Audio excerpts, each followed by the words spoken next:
Երեք մի հետաքրքիր համծիծաղելի, համ նողկալի դեպք է տեղի ունեցել։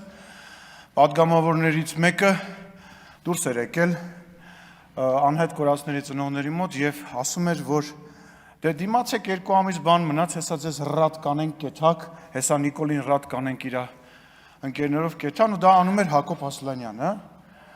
Ու գիտեք ինչ է հիշեցի, թե ոնց էր մեր խմբակցության նիստի ժամանակ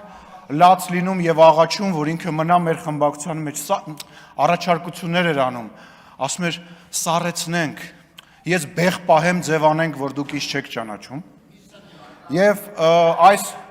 գիտեք, տենց մենք էլի տենց դեպքեր ունեցել ենք մեր քաղաքական պատմության մեջ եւ վստահ եմ էլի կունենանք տենց դեպքեր, որ մարդիկ, ովքեր Նիկոլ Փաշինյանի sense շող կտենում են, իրանց թվում է այդ իրանք են։ Տենց աստղայինը տանում է, քաղաքական մտածում են իրանք sense լուրջ քաղաքական ապագա ունեն։ Կոնկրետ իրապարակայում իրանք քաղաքական Պանիկովսկին են եւ ուզում եմ իրեն շնորհավորեմ, որ մենք ձեզ ռադարինգ, բայց անենց պահեցինք, որ թոշակի հարցը կլուծեք։ Այնուամենայնիվ թոշակը կստանաս, հա, մի անհանգստացի, բայց այնուամենայնիվ ամոթ է, ձեզ հավաք պահեք եւ ձեր չափի մեջ պահեք։